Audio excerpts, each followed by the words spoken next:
He invented Parliament, or something very close to it. He forced the king to share power with elected representatives. He created a council that included commoners. Not just nobles, not just clergy, ordinary people with voices in government. August 4th, 1265, the Battle of Evesham. Simon de Montfort is surrounded. The king's forces have cut off every escape. He knows he will not leave this field alive. What they did to his body after death was so savage that even the king's own supporters were disgusted. Simon de Montfort, born around 1208 in France. He came to England as a younger son seeking opportunity. He married the king's sister. He became Earl of Leicester. He was, by any measure, an insider. King Henry III trusted him, sent him to govern Gascony in southern France. De Montfort governed it harshly, perhaps too harshly. He faced charges of brutality. The relationship with the king soured. But something had changed in de Montfort. He had seen how government worked, and he believed it worked badly. He believed the king had too much unchecked power, and someone needed to do something about it.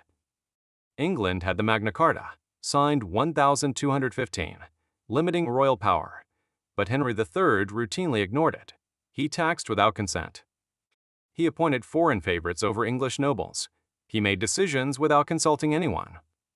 In 1258, de Montfort led the baronial reform movement, the provisions of Oxford, requiring the king to govern with a council, to hold regular meetings, to consult his nobles. But de Montfort went further. In 1265, he called what historians call the first true parliament. It included knights from the counties and burgesses from the towns, commoners, merchants, proper, people who had never had political voice. This was revolutionary. The king was furious. Civil war had broken out. De Montfort captured King Henry himself at the Battle of Lewes in 1264. He held the king prisoner, governing England in his name, but Henry's son, Prince Edward, the future, Edward I, was free. And he was not his father. He was brilliant, ruthless, patient. Edward spent months building his forces, gathering allies, studying de Montfort's tactics, learning from them.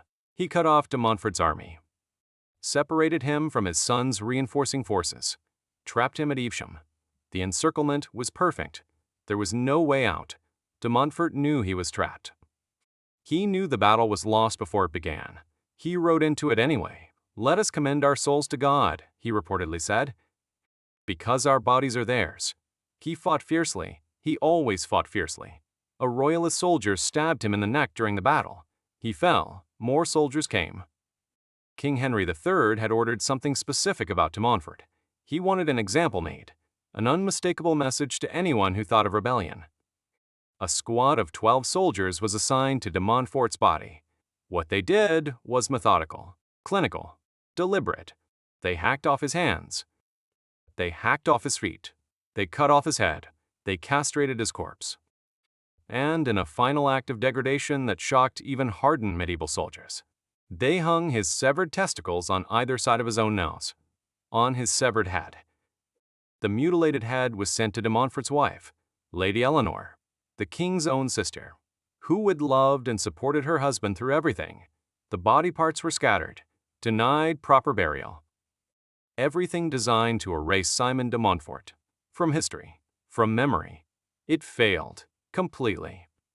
De Montfort's followers treated the site of Evesham as a shrine. Miracles were reportedly attributed to him. He was venerated as a saint by common people. The parliament he created could not be undestroyed. His ideas survived. The principle that kings must govern with consent, that commoners deserved representation, that power should be checked. These ideas are alive today in every democratic parliament on earth. Simon de Montfort.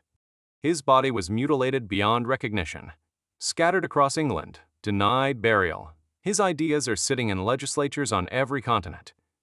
Right now, at this exact moment, you cannot kill ideas. Edward I to form Probless II. You can destroy the body. You cannot destroy what the mind created. Simon de Montfort is in every parliament that has ever existed. The king's worst nightmare. 1. Subscribe, because the ideas always outlast the bodies.